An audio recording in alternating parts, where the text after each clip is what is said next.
안녕하세요. 저는 서울에 사는 30대 여성입니다. 결혼을 한 지는 이제 막 3년이 지났네요. 아직 아이는 없어요. 얼마 전까지는 딱히 가질 생각하지 않았었고, 가져야겠다고 생각한 지 얼마 되지 않았습니다. 주변에서는 금방 들어설 거라고 하지만, 그래도 막상 갖겠다고 생각하고 몇 개월이 지났는데도 감감무소식이라 조금 걱정이 되고는 있어요. 뭐, 많이는 아니지만요. 오늘 제가 이곳에 사연을 보내게 된 이유는 다름 아닌 제 남편 이야기를 조금 해볼까 해서입니다. 사실 남편의 이야기라기보다 형부의 이야기일 수도 있겠다는 생각이 들기는 하지만요. 저도 제가 이런 일로 이런 곳에 사연을 쓰게 될 날이 올 거라고는 단 한 번도 상상을 하지 못했었는데 저에게도 이런 날이 오네요. 저희 남편은 굉장히 가난한 집의 마제로 태어났습니다. 밑으로 남동생이 하나, 여동생이 하나 있어요. 형편이 좋지 못한 집에 태어난 맏아들이 대개 그렇듯 남편은 많은 부분을 희생하며 자랐어요. 하고 싶은 공부도 제대로 하지 못했고 입고 싶은 옷, 먹고 싶은 음식 하나 제대로 입지도 먹지도 못하고 자랐습니다. 그리고 그걸 당연한 거라고 여기면서 자랐고 말이죠. 당연히 대학을 나오지 못했고 지금은 자기 사업을 하고 있어요. 다행스럽게도 그 사업이 굉장히 잘 풀려서 이제는 돈으로 내일을 걱정해야 하는 상태는 아니기는 하지만 그래도 여전히 늘 내일을 걱정하며 살고 있어요. 남편은 그게 버릇이라고 아마 바뀔 수 없을 것 같다고 합니다. 저는 그런 남편이 마음이 쓰이고 말이죠. 남편과 저는 친구의 소개로 만났어요. 친구가 남편이 하는 사업체와 일을 하는 게 있었는데 거기서 남편과 일에 관련된 이야기를 하다가 친분이 생겼고 어느 날 남편에게 좋아하는 여자의 스타일을 물었다더군요. 답변을 들은 친구는 딱 제가 생각이 난다고 하며 다리를 놓은 거고 말이죠. 남편은 첫 만남부터 제가 마음에 들었다고 했습니다.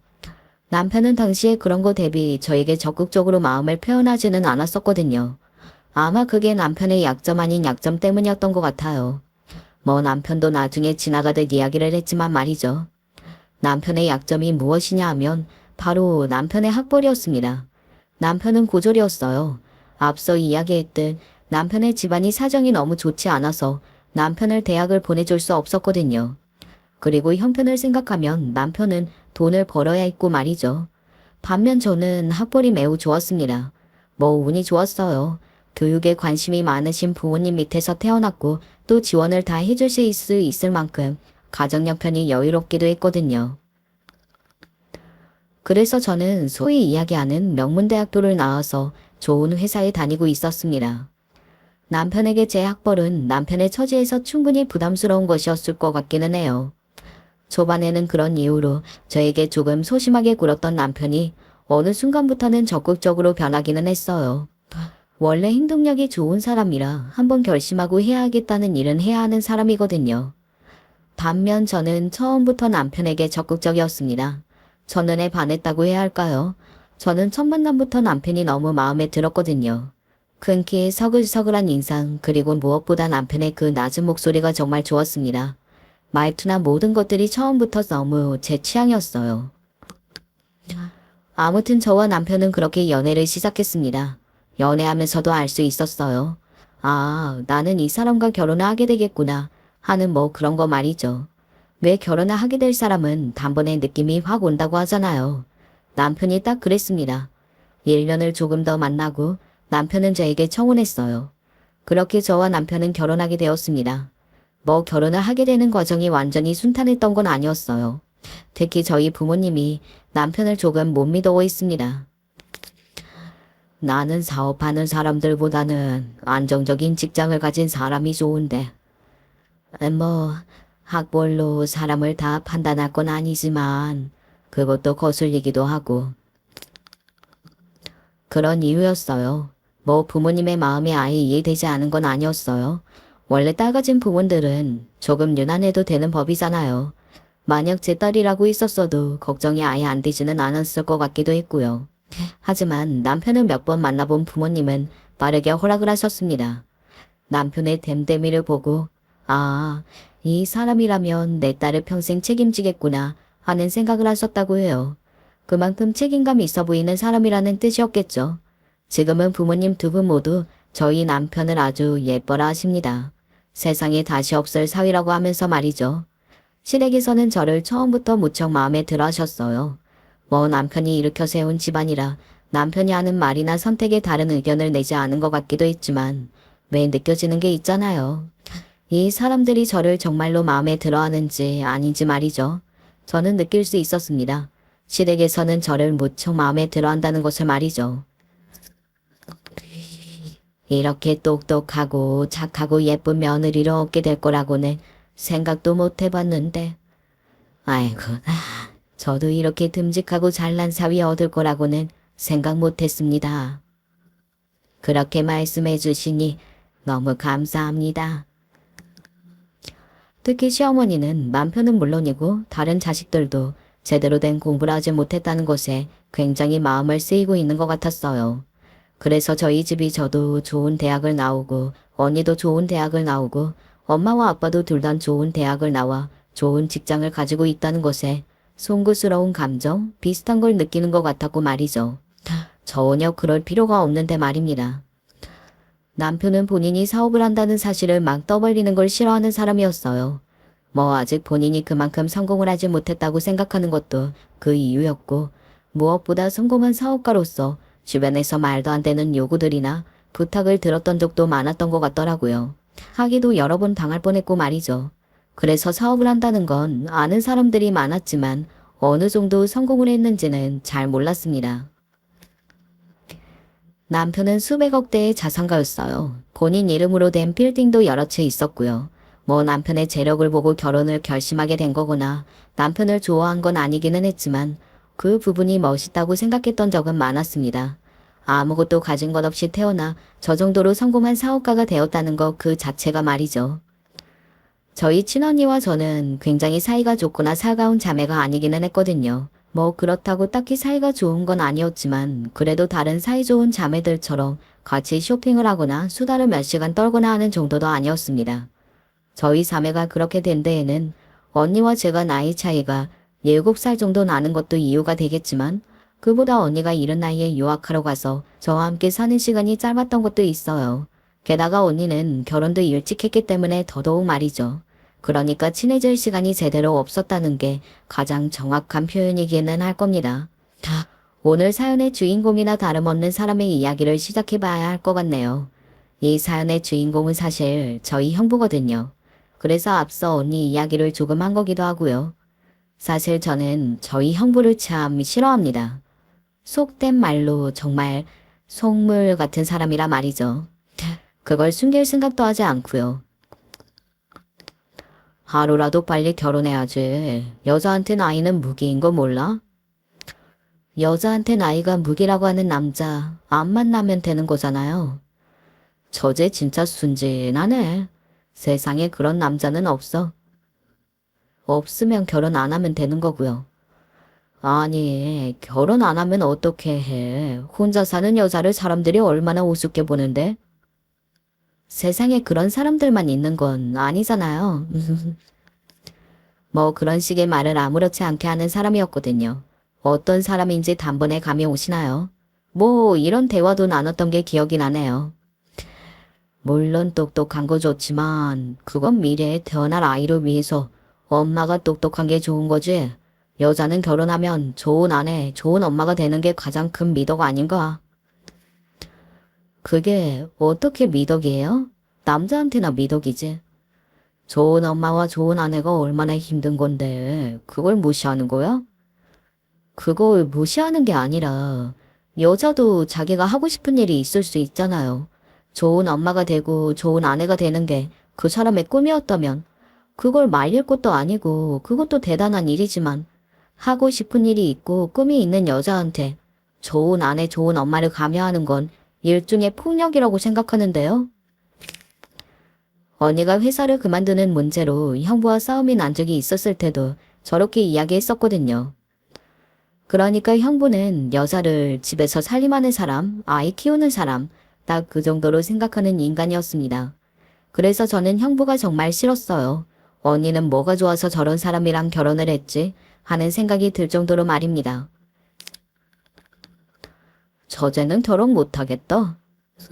못하면 못하는 거죠 뭐. 저는 저를 진심으로 인간 대 인간으로 아껴주는 사람 아니고서는 결혼 안 할 거예요. 그 대화 이후로 형부와 더더욱 멀어졌었거든요. 원래도 친한 사이는 아니었지만 그 뒤로는 서로 말도 잘하지 않았습니다. 나중에 들었는데 언니에게 제 욕을 엄청나게 했다고는 하더라고요. 저쟤는 뭐가 그렇게 잘나서 말대꾸를 따박따박 하냐는 등, 저렇게 기가 세서 대체 어떤 남자가 결혼하겠다고 하겠냐는 등 하는 소리를 하면서 말이죠. 암튼 그래서 남편을 처음 소개해주던 날에도 형부가 걱정되었습니다. 그 입에서 무슨 소리가 나올지 종잡을 수 없었으니까요. 그리고 그 걱정은 현실이 되었고요. 그날은 언니네 부부에게 남편을 처음 소개해주던 날이었어요. 뭐? 고졸. 형부가 눈이 동그래져서는 기함하며 그렇게 말하더군요. 형부나 언니나 둘 다 학벌이 좋은 사람들이었고 특히 형부는 그것에 대해 굉장한 자부심을 느끼고 있는 사람이었기 때문에 더더욱 그런 반응이 나올 거라고 예상은 했었어요. 요즘 세상에도 고졸이 있어? 저희 집안 사정이 조금 힘들었어서 제가 일찍부터 돈을 벌어야 했었거든요. 아니 근데 어쩌다가 우리 처제 같은 사람을 뭐 대략 너같이 가진 것도 없고 학벌도 없는 인간이 어쩌다 우리 처가 같은 집에 사이로 들어올 수 있었냐. 뭐 그런 말이었을 겁니다. 형부의 속내는 안 봐도 다 알 수 있었어요. 아하, 소개로 만났습니다. 제가 복이 많죠. 처제는 그 소개해준 사람 멱살이라도 잡아야겠어. 농담이지만 농담 같지 않는 그 말투에 제가 순간적으로 열이 확 뻗쳤어요. 아니, 사람을 앞에다 두고 무례해도 정도가 있는 거죠. 제가 먼저 결혼하고 싶다고 졸랐는데요. 왜 그런 짓을 했어? 많이 배웠다고 사람이 지혜롭거나 좋은 사람은 아니더라고요. 저는 제대로 된 사람 같은 사람이랑 결혼을 하고 싶었거든요. 네. 형부를 두고 하는 말이었습니다. 마음 같아서는 쌍욕을 받고 싶었지만 앞에는 언니도 있잖아요. 그래도 형부는 언니의 남편인데 제가 너무 막말을 하면 언니도 속상해할 것 같아서 최대한 참고 한 말이었어요. 혹시 처제 그거 나 들으라고 하는 말이야? 형부는 찔렸던 건지 그렇게 묻더라고요. 뭐 멍청한 사람은 아니었으니 제가 자기에게 하는 말이라는 것쯤은 바로 눈치를 채기는 했을 겁니다. 그건 언니도 마찬가지였을 거고요. 아니요. 그냥 제 가치관에 관해서 이야기해드리는 거예요. 저는 사람이 더 가지고 더 배웠고 뭐 그런 것보다 같은 생각을 하고 말과 마음이 잘 통하고 인간 대 인간으로 존경하고 신뢰할 수 있는 사람이랑 늘 결혼하고 싶었고 이 사람이 그런 사람이라 결혼한 거니까요. 물론 다른 것들을 아예 안 볼 수는 없지만요.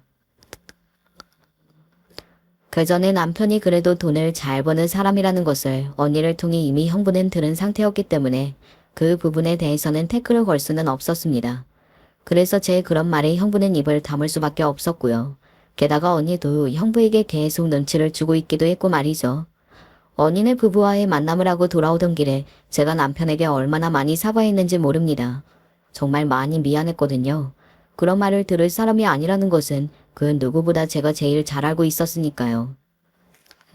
괜찮아. 그런 소리 많이 들어서 나는 아무렇지도 않아. 많이 들었다고 괜찮아지는 소리 아니라는 거 알아. 그래서 더 미안하고 앞으로 내가 형부와 마주친 일을 최대한 줄여볼게. 절대 바뀔 사람은 아니니까. 우리가 피해야지 뭐. 그리고 그 이후로 형부와 만난 일을 최대한 줄였어요. 굳이 만나야 한다면 엄마와 아빠가 함께 있는 자리에서 만났습니다. 형부가 저희 부모님을 조금 어려워하는 편이었거든요. 형부의 기준으로 둘 다 좋은 대학을 나오셨고 좋은 직장을 가지고 있으신 분들이니 함부로 무시할 수 없었고요. 언젠가 한번 엄마한테 이런 이야기를 한 적이 있기는 합니다. 아니, 장모님도 대단하신 것 같아요. 저라면 처제 아까워서 허락 쉽게 못했을 것 같은데요.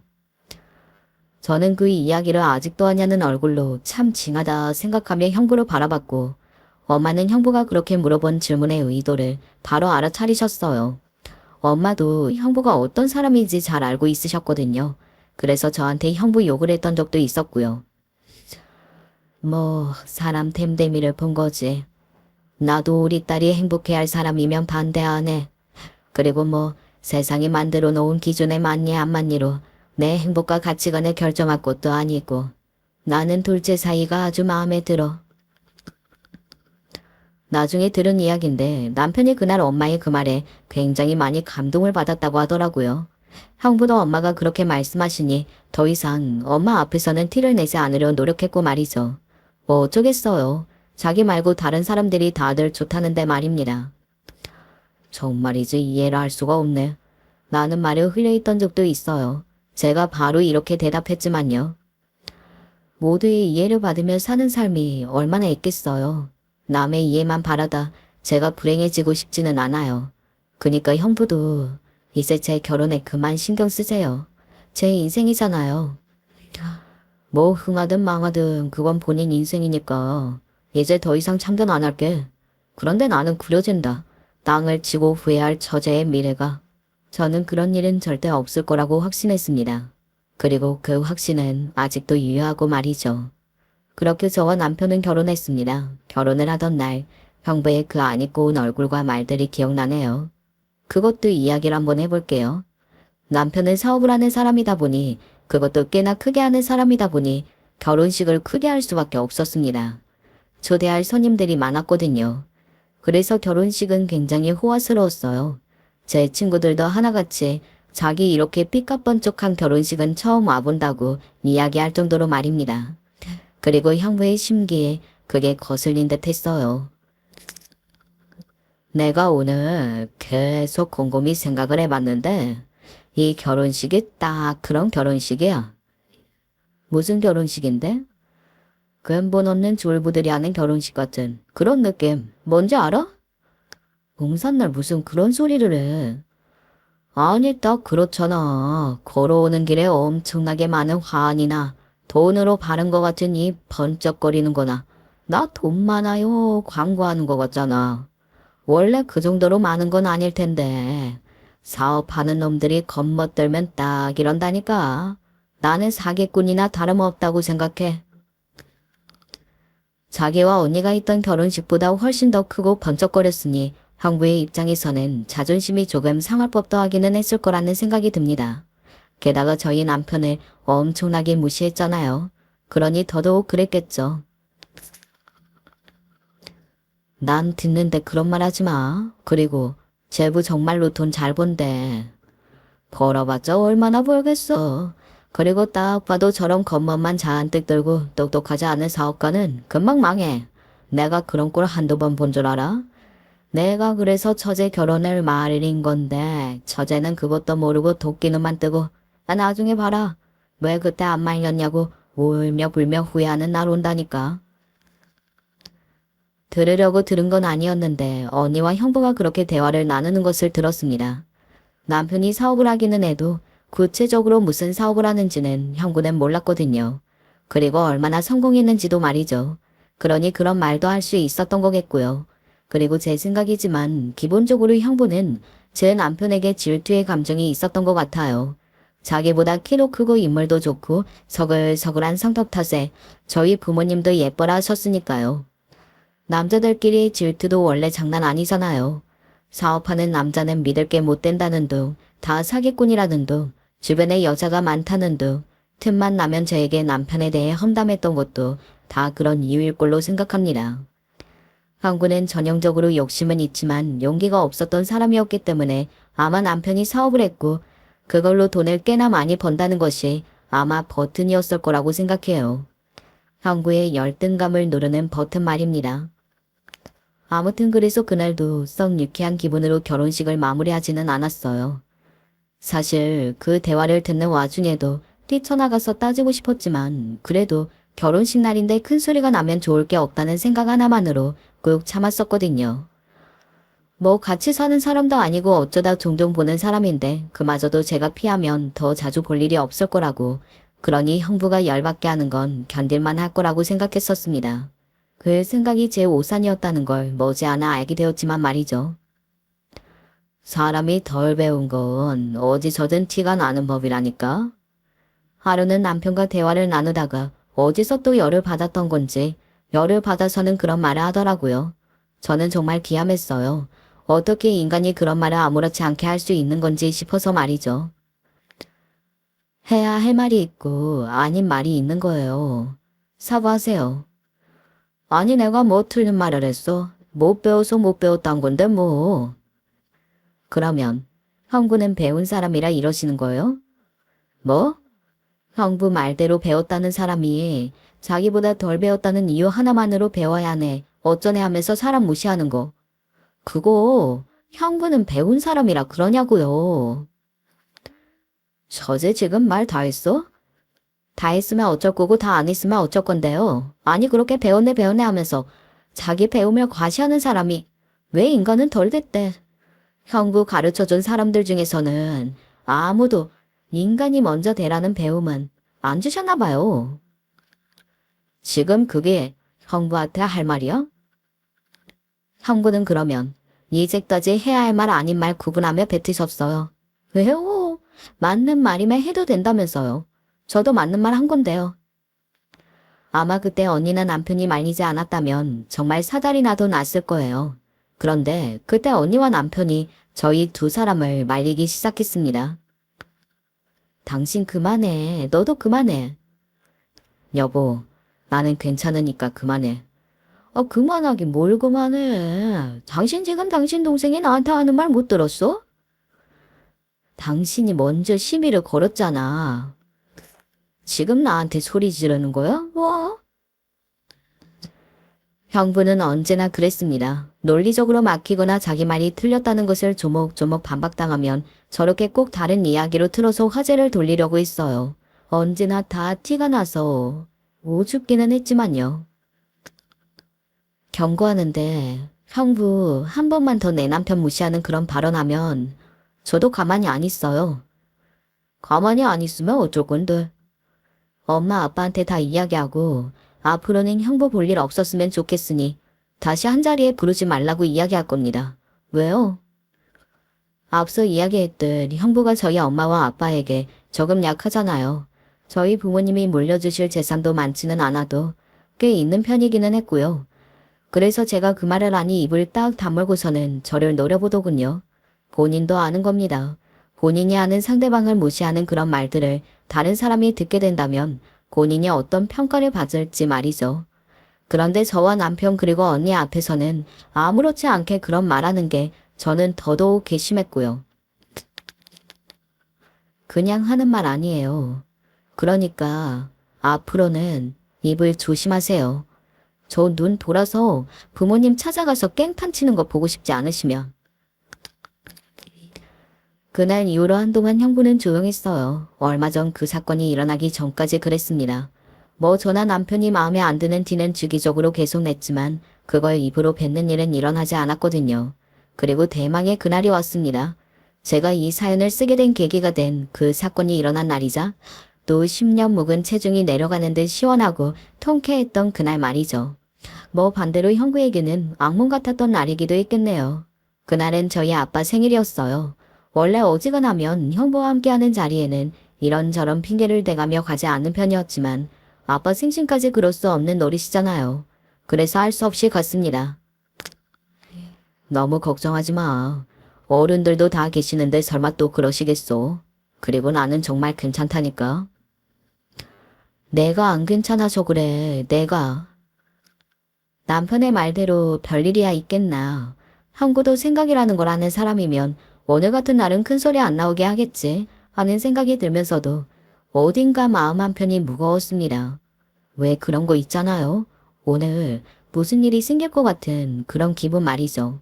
그날이 딱 그랬어요. 아마 그런 걸 두고 여자의 직감이라는 표현을 쓰는 걸 수도 있겠군요. 아빠의 생신이 잘 넘어가고 있었습니다. 아버님, 선물입니다. 갖고 싶으셨다던 그 700만 원짜리 골프채. 보란듯이 저희 두 사람을 보며 그 골프채를 아빠에게 건네는 형부를 보면서 우습다는 생각을 조금 했었던 것 같네요. 그 속내가 보여서 말이죠. 생신 축하드립니다. 그래, 자네가 준 그 회원권은 내가 고맙게 받겠네. 너무 부담스럽기는 한데. 무슨 말씀을 드릴 수 있어서 제가 기쁜걸요. 그 순간 잠시 정적이 흘렀습니다. 그리고 형부가 이렇게 말했어요. 회원권이요? 무슨 회원권? 남편이 아빠 그 전에 말씀하신 회원권 선물해드렸거든요. 뭐? 그게 얼마짜린데? 그보다 조금 전에 아빠가 친구분이 어느 골프장을 다니신다고 거기 회원권 이야기를 하신 적이 있었거든요. 그런데 그곳은 흔히들 이야기하는 상류층 사람들이 가는 곳이라 회원권이 상당히 비쌌습니다. 억대가 되었어요. 그래서 당시에 형부로 그런 곳의 회원권은 죽기 전에 사볼 수 있을까? 뭐 그런 소리도 있었고요. 그러기나 말일세. 그 비싼 걸 내가 괜찮다고 그렇게 이야기했는데도 제가 해드릴 능력이 되니까 해드리는 겁니다. 허허, 그거 참 친구들한테 자랑 엄청 해야겠소. 아이고, 자랑만 해. 노래를 부르고 다녀야지. 그리고 그 두 분이 그런 이야기를 하기 시작하셨고요. 저는 조용히 형부의 표정을 살폈습니다. 조금 전까지만 하더라도 700만 원짜리 골프채를 준비해와서는 기세가 등등하던 그 모습은 온데간데 없어지고는 인상을 확 구겨져 있더라고요. 그나저나 요즘 하는 일은 어떻게 되고 있나? 요즘은 조금 쉬고 있어요. 제가 없어도 알아서 굴러가기도 하고 사실 돈을 버는 것보다도 제 인생을 사는 게 더 중요하다는 생각이 들어서요. 당시에 남편은 하던 일을 잠시 내려놓고 있었거든요. 뭐 사업이 안 되거나 해서 그런 건 절대 아니었고 그동안 열심히 달려와서 그랬던 건지 번아웃 같은 게 와서 쉬어야겠다 뭐 그런 이야기를 저희끼리 많이 했었습니다. 그 결과 일을 잠시 쉬어가는 걸로 결론이 났고 말이죠. 더 나은 미래와 행복을 위해 내린 결정이었어요. 그러면 지금 일을 안 하고 있다는 말이야? 그리고 형부는 그것을 놓치지 않았습니다. 네, 엄밀히 따지고 보면 지금은 백수인 게 맞네요. 그간 열심히 했으니 조금 쉬어가는 거지 뭐. 그래 뭐 다른 걱정할 게 있는 것도 아니고 편하게 생각해 편하게. 형부는 뒤에 무슨 말을 더 하고 싶어 하는 듯 보였지만 엄마와 아빠가 그렇게 거드니 아무 말을 할 수 없었는지 입을 다물더군요. 그리고 조금 전에 억대의 골프 회원권을 드리는 모습을 봤으니 더더욱 말을 보탤 수가 없기도 했을 겁니다. 제 생각인데 형부는 아마 남편이 아빠에게 억대의 골프 회원권을 선물한 그 사실보다 남편이 일을 안 한다는 그 사실에 더 긁혔을 걸로 생각합니다. 형부는 평생을 공부하고 일을 해온 사람이니 그럴 수 있다는 걸 용납하고 싶지 않아 했었거든요. 본인이 지키고 있고 옳다고 생각하던 가치 같은 것들이 무너지는 순간이었을 테니까요. 좋은 대학을 나와서 좋은 직장에 다니는 것이 최고의 성공이라고 생각하며 남을 무시하던 사람에게 남편 같은 사람은 정말 봐줄 수 없는 사람이었을 거예요. 그렇다고 형부를 이해해 보려고 해도 형부가 그간 뱉던 말들이나 못된 행동들은 용서를 할 수는 없겠지만 말입니다. 술을 왜 이렇게 마셔요? 천천히 마셔요. 그리고 그 순간부터 형부가 술을 빠르게 마시기 시작한 것만 봐도 말이죠. 남편이 이를 당분간 쉰다는 것이 형부에게 얼마나 큰 열등감의 근원이었을지는 이야기를 듣지 않아도 알 수 있는 부분이었어요. 내가 알아서 해. 당신도 나 무시해? 내가 언제 당신을 무시했다고 그래. 그냥 너무 급하게 마시는 것 같으니까 그렇지. 그리고 저는 언니가 참 많이 답답했던 것 같아요. 공부 잘해서 좋은 대학을 나왔고 좋은 직장을 다녔고 예쁘게까지 한 우리 언니가 대체 왜 저런 남자를 만나서 결혼을 한 건지 하는 거 말이죠. 한참을 그렇게 주변의 시선이나 눈초리 같은 것들을 신경 쓰지 않는 형부 혼자만의 술자리가 계속되었습니다. 엄마도 아빠도 다들 마음에 안 드는 눈으로 형부를 보고 있었어요. 저나 언니 그리고 남편은 어딘가 불안함을 느끼고 있었고 말이죠. 꼭 저런 사람들이 저렇게 술을 먹으면 사고를 치는 법이잖아요. 그리고 그 불길한 예상은 비껴나가지 않았습니다. 늘 그렇듯 그런 예감은 늘 맞는 것 같아요. 야, 김성재. 형부가 잔뜩 취한 목소리로 크게 남편 이름을 불렀습니다. 남편이 한숨을 작게 쉬더군요. 남편의 입장에서도 올 곳이 왔다 싶었을 거예요. 아하하, 네, 형님. 웃어? 너 지금 나 비웃냐, 어? 아닙니다. 제가 어떻게 형님을 비웃습니까? 비웃었잖아, 지금. 오늘 무슨 사달이 나도 나겠다는 확신이 생기자 한편으로는 차라리 잘된 일인가 하는 생각이 들기는 하더군요. 이 기회에 나인이 한번 치고 다시는 이런 일이 없게 만들어버리자 뭐 그런 생각이 들었던 것 같아요. 여보, 너무 취했어. 나 안 취했어. 내가 뭐가 취해. 형님, 제가 집까지 모셔다 드릴까요? 내가 네 차를 왜 타? 말도 안 되는 꼬장을 부리고 있을 무렵이었습니다. 형부와 제가 눈이 마주쳤어요. 저는 형부를 우스운 얼굴로 보고 있었기 때문에 아마 형부도 제 표정에서 제가 자신을 어떻게 생각하고 보고 있다는 건지 읽었을 겁니다. 또 눈치 하나는 더럽게 빠른 인간이었거든요. 처제, 결국은 처제가 후회하게 된다고 내가 이야기했지. 저는 아무 말도 하지 않았어요. 그냥 말을 섞고 싶지도 않았거든요. 얘 봐. 벌써 젊은 놈이 일이 힘드니 어쩌냐면서 놀기 시작하잖아. 내가 이런 애들 모를 줄 알아? 가진 거 없이 태어나서 가방끈도 짧고 겁이 없어서 이것저것 하다 보니 어줍잖게 성공 비슷한 걸 하기는 했는데 뱁새가 황새 쫓아가다가 가랑이 찢어지듯 자기 깜냥은 안 되고 그래서 힘들어하다가 이렇게 포기하는 거 내가 한두 번 본 줄 아냐고.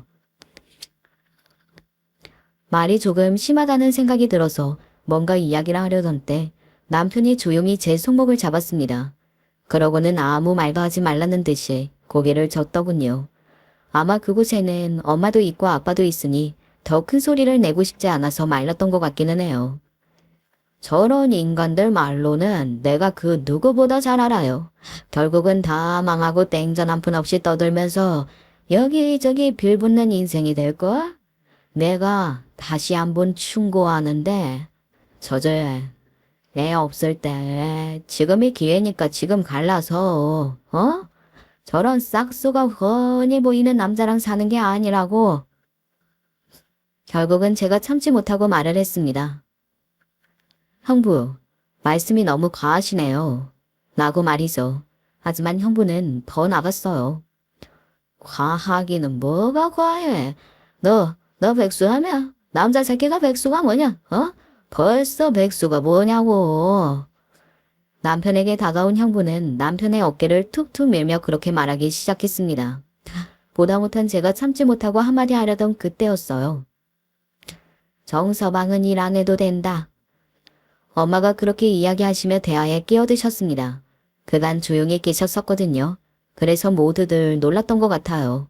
시끄러운 건 딱 싫어하시는 분이 그렇게 나서신 거니까요. 왜요? 백수 새끼면 혼을 내셔야지. 이렇게 감싸고 도시는 이유가 뭔데요? 정서방이 어디서 그런 말 들을 사람이 아니야. 자네처럼 다 가지고 태어나서 좋은 길만 밟고 산 사람이라 정서방이 같은 줄 알아? 언제는 고생 모르고 산 사람이라 좋으시다면서요? 그건 내가 정서방 같은 사람이 얼마나 힘들게 고생해서 그 자리까지 갈 수 있었는지 몰랐을 때 이야기고. 그리고 정서방은 200억대 건물주인데 일을 왜 해? 안 해도 평생 먹고 살 수 있는데. 순간 정적이 흘렀습니다. 형부는 남편이 그 정도의 재산을 가지고 있다는 걸 몰랐거든요. 그냥 막연히 사업을 한다고 살치고 다니고 또 어디서 돈을 조금 벌어서 유세 떠는 과거에 못 살았던 한을 푸는 사람. 딱 그 정도로만 생각했으니까요. 200억대 건물주라뇨? 그게 무슨... 그런 건물이 한 채도 아닐 텐데 지금부터 평생 놀고 먹어도 되는 것을 어디서 아무것도 모르면서 백순이 뭐냐는 망발을 해. 하여간 한심해서 원. 엄마는 그렇게 말하며 혀를 찾고 아빠와 안방으로 들어가셨습니다. 나중에 이야기를 들은 건데 너무 부끄러워서 그 자리에 더는 있을 수가 없으셨다고 하시더라고요. 200억이라니 그게 정말이야? 엄마의 거듭된 확인을 듣고 나서도 형부는 도저히 믿을 수가 없다는 얼굴로 저를 바라보며 물어봤어요. 그 얼굴이 우습다고 생각했던 것 같습니다. 진짜면요? 그러면 뭐 형부가 여태 했던 말이나 행동 다 사과할 거예요? 진짜인지 아닌지 묻잖아. 네, 진짜예요. 이 사람 200억대 건물주 맞고 그것도 본인 힘으로 번 본인 돈으로 산 거예요. 형부가 이러니 저러니 무시할 사람이 절대로 아니라는 거 이제는 조금 아시겠어요? 그런 제 말에 형부는 어버버할 뿐 다른 말을 하지는 못했습니다. 아마 받아들이기 힘들었을 거예요. 그리고 그간 본인이 했던 말과 행동들이 떠올라서 더더욱 쪽팔리고 숨고 싶고 그랬을 거고 말이죠. 그때 술에 취해 있어서 다행이었지. 아니었으면 정말로 쪽팔려서 죽어버렸을걸요. 수치사, 뭐 그런 거 말입니다. 알아들었으면 이제 그만하세요. 형부가 무시할 수 있는 사람 아니니까. 제가 한 번 더 그렇게 소리쳐서 말했고 언니가 어버버한 형부를 끌고 집을 나갔습니다. 형부는 언니에게 끌려나가는 그 마지막 순간까지도 믿을 수 없다며 고개를 저었어요. 뭐 믿을 수 없는 것도 없었겠지만 믿고 싶지 않았던 것도 있었을 걸로 생각합니다. 오늘 정말 미안해. 아니야, 괜찮아. 그리고 장모님도 당신도 다 내 편 들어주고 나에 대해 그렇게 이야기해줘서 오히려 기분 좋았어. 그 와중에도 그렇게 말하는 남편을 보면서 아, 이 남자는 정말 속도 없이 착하구나 하는 생각을 했던 것 같네요. 아무튼 그날은 그렇게 마무리가 되었습니다. 사실 저는 한동안 형부에게 연락이 오지 않고 그리고 저희를 만날 일이 있다고 하더라도 피할 줄 알았거든요. 그런데 형부는 생각보다 빨리 저에게 연락을 해왔습니다. 정서방한테 만나자고 했는데 저제가 허락을 안 하면 나갈 수 없다고 하길래 저제한테 이렇게 전화를 했어. 왜 만나자고 하는 건데요? 정식으로 사과하려고 그러지. 그때는 내가 너무 선을 못 지키고 이야기한 것 같아서. 그냥 웃었습니다. 형부가 선을 지키지 못하고 막말을 내뱉는 게 한두 번도 아닌데 이제 와서 그렇게 후회하면서 잘못했다는 것을 깨닫고 사과를 한다는 게 말이 안 되는 거잖아요. 나중에 언니한테 들었는데 형부는 저희 남편이 무슨 일을 한다는 걸 어디서 알아보고 와서는 태도가 완전히 바뀐 거라고 하더군요. 언니에게도 자꾸 저와 남편에게 연락해서 자신이 진심으로 반성하고 있고 사과하고 잘 지내고 싶어 한다라고 이야기하라고 했다고 말이죠. 저는 형부랑 잘 지내고 싶은 생각이 없는데요. 저는 딱 잘라서 그렇게 이야기했습니다.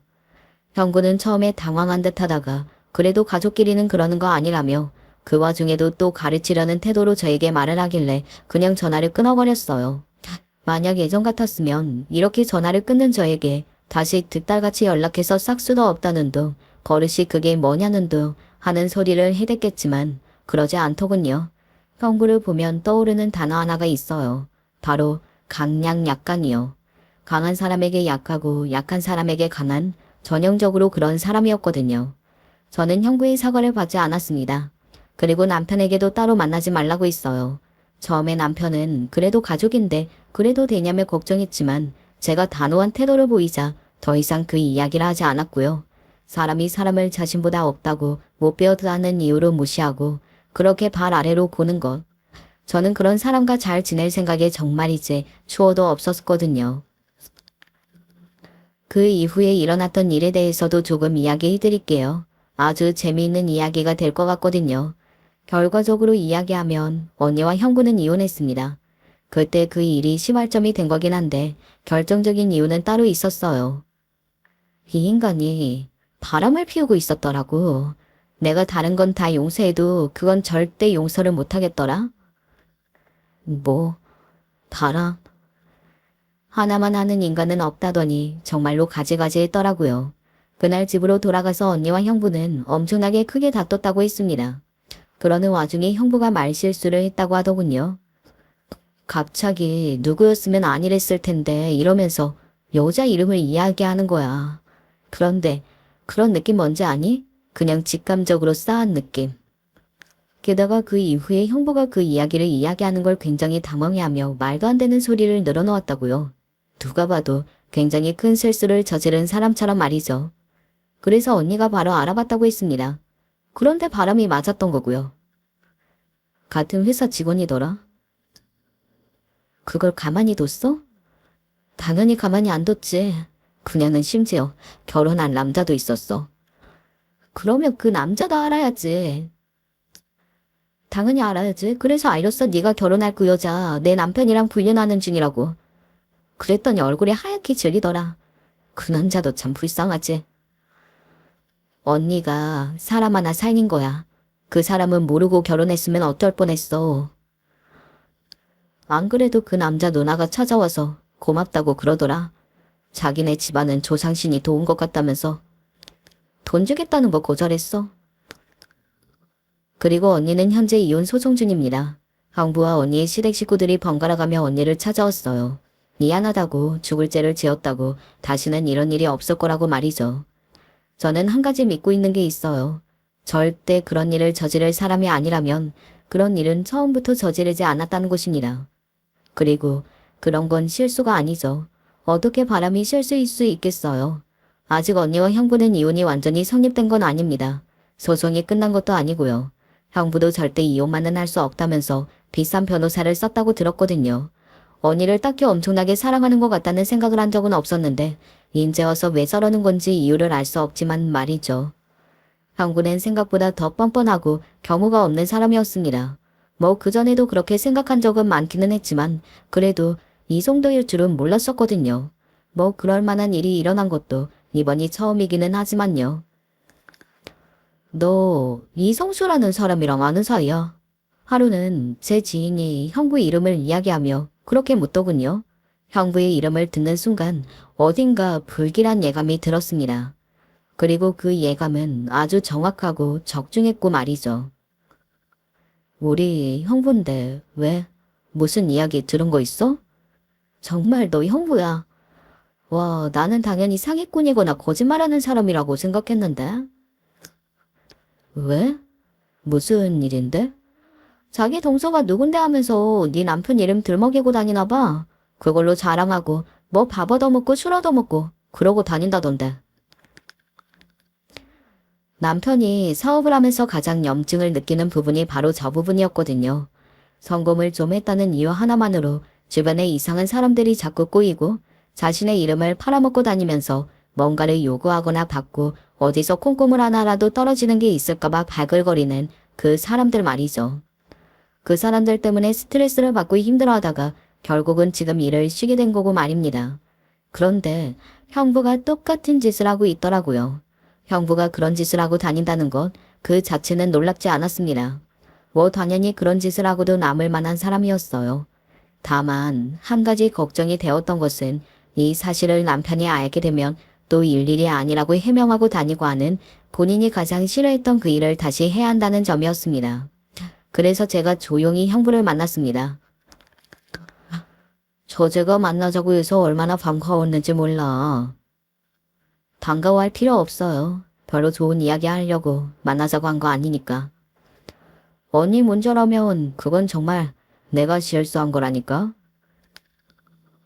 그 말 믿지도 않지만 그것도 저한테 하실 변명은 아니고요. 그냥 제가 오늘 하러 온 말은 어디 가서 제 남편 이름 팔고 다니지 말라는 말을 하려고 만나자고 한 거예요. 그 순간 형부가 움찔하는 게 보였습니다. 저는 하고 싶었던 말을 마저 했어요. 그렇게 무시하던 사람 팔아서 여기저기 얻어먹고 다니고 대신 으스케하고 그거 너무 쪽팔리지 않아요? 제 말에 형부는 아무 말이 없더군요. 뭐 본인도 쪽팔린 걸 알기는 하는 건지 말입니다. 다시는 내 남편 이야기 그 어디서도 하고 다니지 말라는 말 하려고 보자고 한 겁니다. 이건 부탁 아니고 경고니까 제 말 들으시는 게 좋을 거예요. 형부는 가만히 저를 보고 있다가 그래도 열을 받기는 했던 건지 아니고 말투를 이렇게 이야기하더군요. 내가 약속 못하겠다면 어쩔 건데. 뭐 동네방네 소문 다 나는 거죠. 형부가 어떤 사람인지. 내가 어떤 사람인데. 자기보다 가진 것도 배운 것도 없다고 무시하면서 폭언에 일삼는 사람. 그런데 알고 보니 그 대상이었던 동서가 자기보다 비교도 안 되게 잘 나가고 성공한 사람이라는 걸 알게 되고 나서는 뭐 하나 콩고물이라도 떨어지는 게 있을까 싶어서 빌빌거리고 있다고. 뭐 내가 빌빌거려? 내가 뭐가 부족해서. 그러니까요. 안 부족하신 분이니까 어디서 내 남편 팔아먹고 다니는지 그만하시라고요. 진짜 빡쳐서 내가 다 엎어버리는 꼴 보고 싶지 않으면. 사실 성질 같아서는 이미 무슨 짓을 해야 했던 게 맞았지만 그래도 언니를 위해서 그나마 참았던 것 같아요. 이 모든 일을 겪으며 한 가지 좋아진 게 있다면 그건 바로 언니와 저의 사이였습니다. 원래는 그렇게 친하지도 그렇게 애정이 깊지도 않은 자매 사이였는데 이번 일로 언니와 자주 만나고 여러 이야기들을 하면서 많이 가까워졌거든요. 뭐, 이걸 형부한테 고맙다고 해야 할지 아닌지도 모르겠네요. 저 때문에 언니가 이혼까지 가게 된 건 아닌지 하는 걱정이 있기도 했어요. 하지만 언니는 저에게 이렇게 말해주었습니다. 네 덕분에 내가 정신이 번쩍 든 거야. 나도 그 남자랑 살면서 내가 정말 뭘 좋아하는지, 원래 잘하는 건 뭐였는지 그런 걸 잊고 살았었거든. 생각해보니까 나는 정말 똑똑하고 하고 싶은 게 많았던 사람이었더라고. 제 기억에도 언니는 늘 빛났었거든요. 결혼하고 나서 그 빛이 죽는 것 같아서 슬펐고 말이죠. 아무튼 언니가 그렇게 이야기해주고 나니 한결 마음이 편하긴 하더라고요. 그리고 잘 됐다 싶기도 했고 말이죠. 엄마와 아빠도 언니를 응원하고 있습니다. 한때 형부를 예쁘다 예쁘다 했던 과거에 대해 후회하시면서 말이죠. 지나고 보니 지 잘난 맛에 사는 남자는 다 필요 없다고요. 제 이야기는 여기까지입니다. 사람 하나가 집안을 얼마나 들쑤셔놨는지 제 사연을 들으신 분들이라면 아실 수 있으시겠죠. 정말 사람 하나 잘못 들이면 이런 꼴도 당하는구나를 보여준 아주 좋은 예시 중에 하나이지 않을까 싶어요. 형부는 아마 바뀌지 않을 겁니다. 그리고 언니는 언제나 지금의 이 선택을 잘했다고 손뼉을 칠 거예요. 그러니 모두에게 해피엔딩인 결말이겠네요. 아, 형부 본인만 빼고 말이죠. 제 이야기는 여기까지입니다. 어떻게 들으셨는지 모르겠네요. 저는 지난 일이라 그런지 쓰면서 이랬었지 저랬었지 하면서 나름 재미있었거든요. 부디 여러분들도 그렇게 들어주셨기를 바랍니다. 저는 이제 그만 사연을 마무리하겠습니다. 마지막까지 제 이야기를 들어주셔서 감사합니다. 늘 건강하세요. 열심히 살아왔다고 생각했는데 다른 것들은 오히려 쉽게 잘 풀리는 것 같은데 왜 이렇게 꾸준히 제 앞길을 막는 것들이 등장하는 걸까요? 심지어 그게 남이라면 차라리 체념하고 마음 편히 원망하고 물러설 수 있을 것 같아요. 그러나 그게 가족이 되다 보니 쉽지 않고 늘상 힘이 드네요. 저는 현재 63세의 여성이지만 얼마 전까지만 해도 저의 친정으로부터 휘말려 나오지 못해서 힘들게 살고 있었어요. 사실 제가 자랐던 배경 역시 가족들은 큰 힘이 되어주지 못했어요. 다들 저보고 어떻게 그리 살았냐고 혀를 내두를 정도로 힘든 삶을 살아왔어요. 60년대에는 우리나라도 전후를 지나고 모든 게 혼란스럽고 복잡하던 때라 멀쩡한 사람들도 전쟁을 겪고 재산을 잃고 저마다 빠르게 적응하려고 각자의 고난을 겪었어요. 그 중에서도 빠르게 극복하고 치고 올라가는 사람도 있었지만 대부분의 서민들은 무척 가난했어요. 저에겐 3살 터울의 남동생이 있었는데 우리는 늘 부모님이 싸우는 모습을 보면서 오들오들 떨었어요. 당신 지금 또 술 먹고 들어온 거예요. 제정신이에요. 아니 우리 애들 어쩌라고. 난 어쩌라고 매일 그리 술만 먹고 돌아치는 거예요. 아니 이놈의 옆편네가 어디서 남편한테 따박따박 대들어. 야 맞고 싶어? 여자면 안에서 조용히 집안일이나 할 것이지. 저흰 엄마와 아빠 싸우는 소리가 마치 전쟁통의 소리처럼 들렸어요. 그래서 엄마와 아빠가 싸울 때면 어디론가 도망가 서로를 꼭 붙들고 울곤 했습니다. 그런데 그런 불편함을 느낄 새도 없이 더더욱 우리를 괴롭혔던 건 배고픔이었어요. 밥벌이도 제대로 하지 않고 돈도 없이 맨날 엄마에게 찾아와 돈을 뜯어가려고 하고 술을 잔뜩 취해서 들어오던 아버지는 그야말로 공포 그 자체였어요.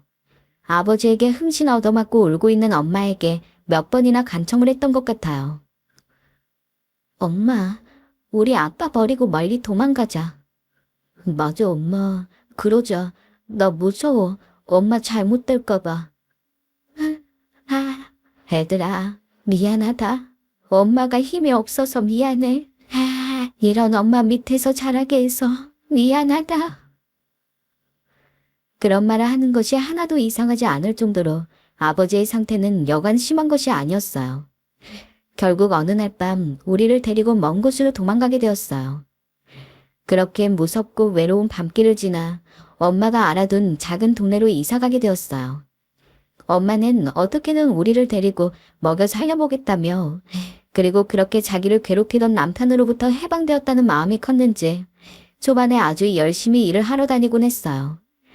당시 저는 8살이었고 5살 배기 동생을 데리고 늘 집에 있으면서 줄임배를 안고 힘들게 엄마를 기다렸어요. 엄마는 동생까지 있어서 그런지 늘 저를 큰아이 취급했어요. 영미 너가 늘 정신을 똑바로 차려야 해. 의젓하게 있어야 된다. 엄마가 없을 때는 네가 늘 준석이를 돌봐야 하는 거야. 네가 엄마 대신이야? 알겠어요, 엄마. 걱정 마세요. 처음엔 제가 엄마 대신이고 남동생을 보살피는 존재라는 게 싫지 않았습니다. 그래서 저도 나름 어리건 부리고 싶었던 나이였지만 어쩔 수 없이 엄마의 말을 듣고 늘 집을 잘 지키면서 동생이 사고치지 않도록 돌보고 집에 돌아온 엄마를 도와 밥 짓는 것도 함께하고 차리기도 하고 씌우는 것도 도왔어요. 그럼 엄만 제게 잔뜩 칭찬을 해주곤 했어요. 우리 영미 아주 기특하네. 아주 착해. 잘했어. 저는 그런 엄마의 칭찬을 받는 것도 엄마가 잘했다고 쓰다듬어 주는 것도 좋았어요. 그래서 늘 엄마 내가 앞으로 남동생 더 잘 보살필게요. 라고 말하곤 했죠. 하지만 그러던 어느 날 엄마에게 몹시 서운한 일을 겪게 되었고 그때 엄마에게 처음으로 원망이란 감정을 느꼈습니다. 어린 마음에 얼마나 울었는지 모릅니다. 엄마는 여느 날처럼 동네 아줌마들과 일을 하러 나가고 저는 동생 준석이와 개울가에서 놀고 있었어요. 평소처럼 놀고 있었으나 우리는 늘 뭔가 잘 먹지 못하고 삐쩍 말라 있었던 차에 저도 딱히 기운도 없고 멍하니 보고 있었던 것 같아요. 그런데 잘 놀고 있는 것 같던 동생이 갑자기 눈앞에서 사라지면서 둔탁한 소리가 들렸어요. 당장 시야에서 사라진 것을 알고 저도 얼마나 놀랐는지 몰라요. 악을 쓰면서 동생을 찾았어요. 준석아, 준석아, 어디 있는 거야? 준석아, 대답해봐. 아무리 소리를 질러도 들리지 않았고 개울가 한쪽이 으슥했기 때문에 저도 순간적으로 겁이 났어요. 계속해서 외쳤는데도 답이 안 돌아오는 것을 보며 겁에 질려 계속 울었고 아무리 봐도 동생이 보이지 않아서 결국 지나가는 동네 아저씨들에게 도움을 청했어요. 우리 동생이 여기서 놀다가 물에 빠졌나 봐요. 안 보여요. 살려주세요. 아저씨 제발 부탁이에요. 엉엉 울면서 말하는 제 말을 듣고 아저씨들이 바로 말을 하시더군요. 여기서 애들이 잘 빠져.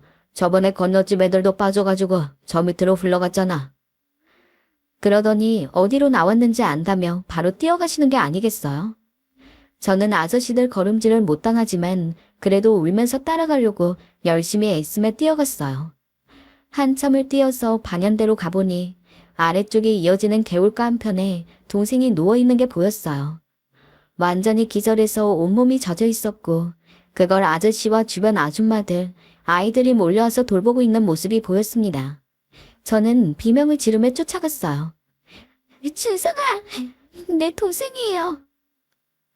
알고 보니 저와 놀던 개울가 쪽에서 잘못 빠진 동생은 그대로 물에 쓸려 내려왔고 이어진 개울가 쪽에 있던 아주머니들이 잡아서 건져내신 것이었어요. 울면서 동생을 업고 집으로 왔고 얼마 없는 옷으로 갈아입혀주면서 껴안고 한참을 미안하다 미안하다 하며 사과했어요. 그러던 차에 엄마가 돌아오셨고 저는 보자마자 뛰어나가서 울며 있던 일들을 말했어요. 엄마, 준석이가 저 개울가에서 떠내려갔어. 아줌마 아저씨들이 구해줬어. 미안해 엄마. 그런데 절 감싸 안아줄 줄 알았던 엄마가 갑자기 표정이 확 변하더니 손을 올려 제 뺨을 치시더라고요. 이후 엄마의 이어진 행동은 저에게 더 크나큰 상처를 안겨주었습니다. 내가 준석이 잘 보라고 했어 안 했어. 그래서 저 몰골이 된 거야. 너 도대체 정신이 있는 거니 없는 거니? 네 동생 죽으면 어쩔 뻔했어. 네가 지금 네 동생 죽일 뻔했잖아. 생전 처음 맞아보는 뺨에 놀라서 몸을 이리 피하기도 하고 저리 피하기도 했고 엄마의 행동이 너무 당황스러웠습니다. 저도 그 당시 뭘 몰랐고 잠깐 한눈 팔았던 것은 잘못했으나 저 역시 동생을 잃을 뻔한 슬픔으로 놀라있던 상황이었습니다. 그런데 이렇게 때리고도 엄마는 분이 풀리지 않는지 연신 저에게 원망의 말을 퍼붓는데 정말 그대로 듣고 앉아서 감당하기가 힘들었어요. 너 때문에 되는 일이 없어. 네가 생겨서 내가 네 아버지랑 결혼해서 이런 인생을 사는 거라고. 내가 너 때문에 이렇게 된 거라고. 정말이지 엄마가 그렇게 나를 미워하고 있는지는 생각도 못했어요. 나는 엄마를 늘 불쌍하게 생각하고 안쓰럽게 생각하고 그 누구보다 사랑했는데 동생을 한 번 잃어버릴 뻔한 일로 나를 이렇게까지 때리고 욕을 퍼부을 줄 몰랐어요. 그렇게 시간이 흐르고 나서 저는 엄마가 사과를 할 줄 알았습니다. 허나 엄마는 이후로 묘하게 변해서 무슨 일만 있으면 저한테 짜증을 내고 성질을 부렸어요. 몸이 힘든 것도 제 탓, 집에 돈이 없는 것도 제 탓, 동생이 아픈 것도 제 탓, 다 제 탓이었어요. 전 어린 나이에 그런 엄마가 무섭기도 하고 한편으로는 사랑을 더 받고 싶은 마음에 잘해보겠다고 무리를 하기도 했어요. 엄마, 내가 엄마 힘들까봐 설거지 해놨어. 그래. 근데 비눗물 다 묻혀 해놓으면 어떡하니? 할 거면 제대로 해놓든가. 아휴, 다음부턴 차라리 손대지 말아라. 네, 죄송해요. 엄마는 한 번도 제게 온기 어린 모습을 보여주지 않았어요. 늘 너무나 차갑고 말에는 비난만이 가득했어요. 그렇게 정말 괴로운 날들을 보내고 있던 와중 큰일이 일어나고 말았습니다. 영미, 너 이리 와서 앉아봐라. 왜요? 엄마가 뭔가 진지하게 할 얘기가 있는 듯한 표정으로 저를 불렀고 엄마의 말을 듣는 순간 저는 미친 듯이 울부짖으며 엄마에게 매달렸어요. 네, 여기 건너 국밥집 알지? 거기 아줌마가 밥도 주고 고기도 먹여준대. 잠도 재워준댄다. 너 한동안 거기서 지내라.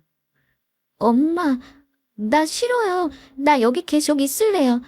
내가 뭐 잘못했어요? 잘못한 거 없어. 우리 가족을 위한 거야. 거기 가거라. 용서해주세요, 엄마. 내가 준석이랑 더 잘 있을게. 여기 있게 해줘요. 안 된다. 이렇게 살다가는 셋 다 굶어 죽겠어. 연미 너는 국밥집 가서 밥도 얻어먹고 일도 하고 그러면서 뜨뜻한 데서 자라. 한 명이라도 살아야 해. 미안하다, 영미야. 저는 엄마 곁에서 떨어지고 싶지 않았으나 뒤이은 엄마의 행동에 어쩔 수 없이 그 사실을 받아들이는 수밖에 없었습니다. 엄마는 억지로라도 제 손을 붙들고 짐을 싸게 했어요. 가라는데도 왜 말을 안 들어? 너만 가면 해결돼. 너 때문에 내 인생이 이 모양이야. 그러니까 제발 가. 제발 가라고.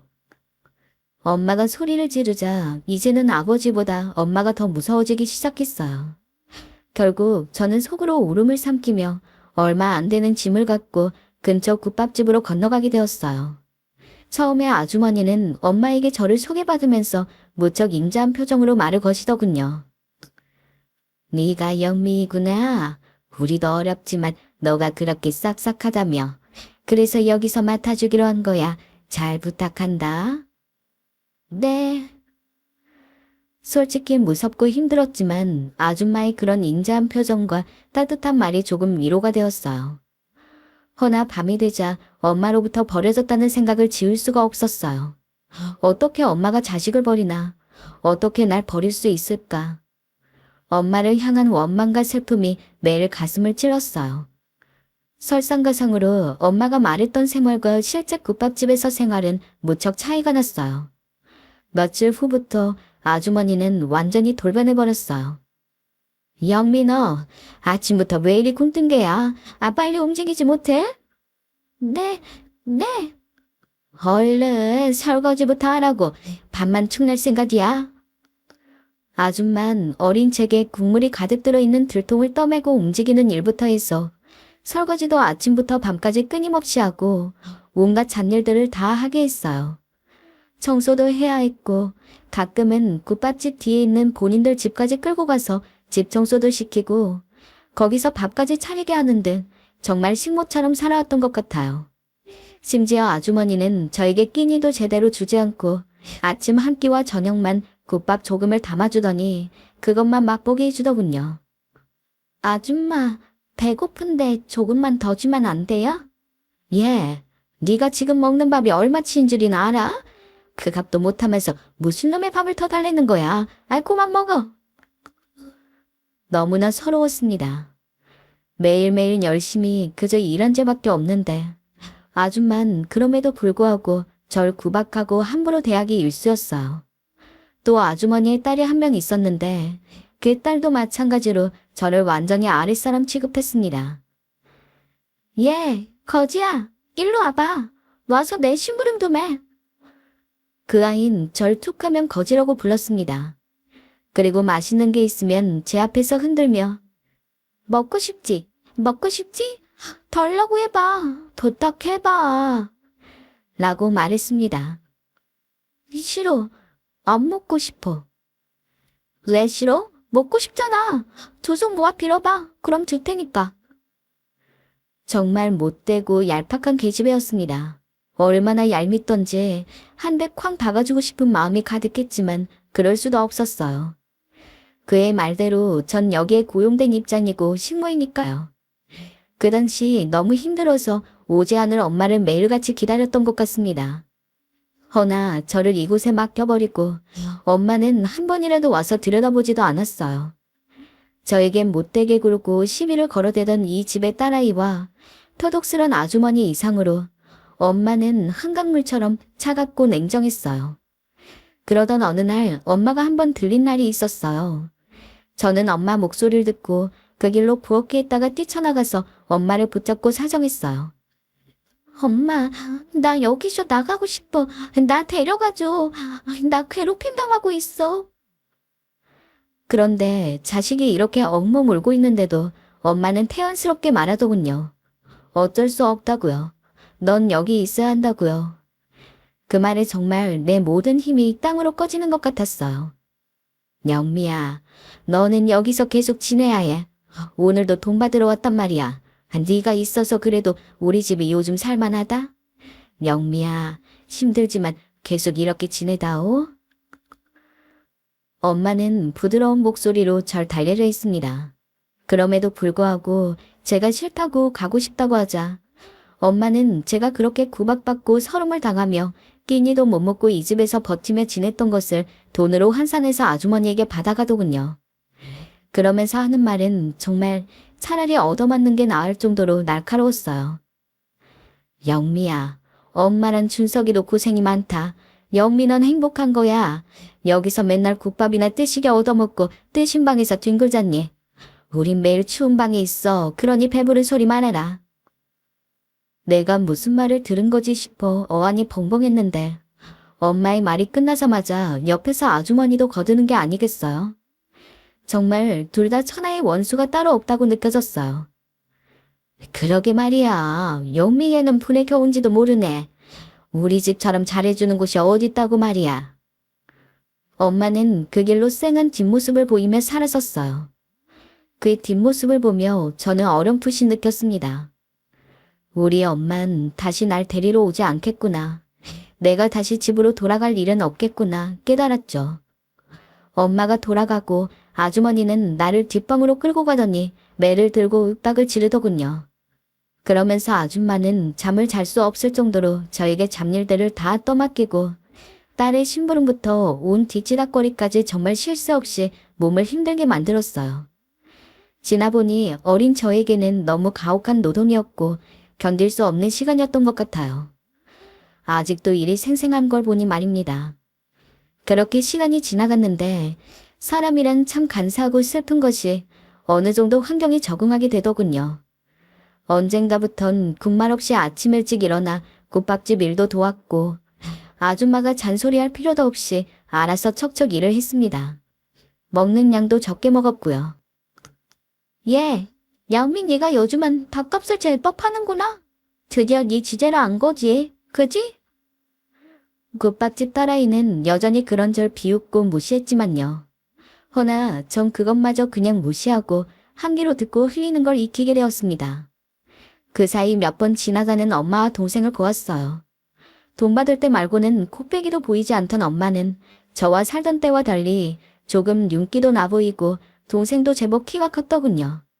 누가 보면 딸인 저라고는 당연히 없는 가정처럼 제법 멋을 내고 돌아다니는 걸 보니 정말 속으로 분이 가시질 않았어요.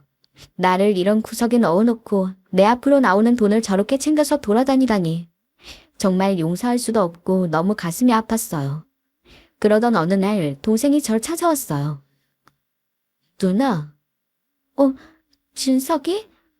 누나, 잘 지냈어? 누나. 동생을 보자마자 왜 그리 눈물이 나던지 동생도 마찬가지였어요. 그래도 세상에 우리 둘밖에 없던 시절이 있었기 때문일까요? 동생은 절 보자마자 자기 때문에 제가 여기 있는 거라고 말하며 엉엉 울었어요. 미안해, 누나. 미안해. 아니야, 준석아. 너 때문 아니야. 울지 마. 엄마가 그러는데 누나 여기서 그래도 뜨뜻한 방에서 자고 밥도 잘 먹는다는데 맞아? 잘 먹고 다니는 거야? 어? 누나 아주 잘 지내고 있어. 준석이에겐 거짓말을 할 수밖에 없었어요. 제가 사실 그대로로 말하면 죄책감을 가지고 있는 동생이 아무래도 더 제게 미안해할 것 같았고, 그래서 그냥 잘 지내고 있다고, 여기서 일도 별로 안 하고 배불리 먹고 있다고 거짓말을 했죠. 그러자 준석인 이제야 안심이라는 듯 웃어 보였어요. 누나, 혹시라도 힘들면 다시 집으로 돌아와. 알겠지? 언제든 엄마랑 내가 기다리고 있을게. 엄마도 그래도 된댔어. 준석이가 집으로 돌아가며 마지막으로 제게 이 말을 남겼는데요. 그 말은 제 마음속 희망의 불씨 같았어요. 정말로 제가 마음만 먹으면 언제든 그 집으로 돌아갈 수 있을 것만 같았죠. 준석이가 돌아간 후 준석이의 말은 계속 머릿속에서 떠나질 않았습니다. 엄마가 왜 생각이 바뀐 건진 모르겠지만 어쨌든 기회가 틀림없었어요. 전 결국 그 국밥집을 나오기로 결정했어요. 허나 제가 막상 국밥집을 나와 집으로 돌아왔을 때 그날 엄만 절 보자마자 또다시 손을 올렸고 제게 모진 말을 퍼부었습니다. 너 제정신이야. 대체 무슨 정신으로 거길 나온 거냐? 우리 다 굶어 죽으라고? 그러라고 나온 거야? 당장 돌아가지 못해? 엄마, 나도 힘들어. 겨우겨우 온 힘을 다해 쥐어짜내듯 한 말이었지만 엄마에게 이미 제 마음 같은 건 안중에도 없었어요. 오로지 자신이 받아야 할 돈 그리고 남동생뿐이었죠. 그런 엄마에게 너무나 환멸을 느낀 나머지 저는 그대로 집 밖을 나갔습니다. 예전에 국밥집에 오시던 다른 아주머니가 서울 쪽에 가면 그래도 뭔가 다를지 모른다고 하시면서 제 사정을 딱히 보셨는지 지어주신 돈이 있었어요. 진짜 얼마 안 되는 돈이었지만 그걸 가지고 전 15살에 무작정 서울로 올라갔어요. 서울로 가면서도 엄마가 제게 퍼부었던 말들과 냉담한 표정이 계속 가시처럼 눈가를 찔러왔습니다. 그리고 다짐했어요. 절대 다신 엄마를 보지 않겠다고요. 서울에 간 이후 저는 식당 일을 조금씩 하면서 돈을 모으게 되었어요. 다시는 엄마에게 가고 싶지 않았고 저는 저대로 정말 피눈물 나는 노력을 하며 살아가게 되었는데요. 감사히도 저를 먹여주고 재워주시던 식당은 우리 고향에 있던 국밥집과는 전혀 달랐고 주인 할머니께서는 무척 저를 따뜻하게 대해주셨어요. 가엾어라. 제 어미한테 그런 꼴을 당했으니 얼마나 힘들었을꼬.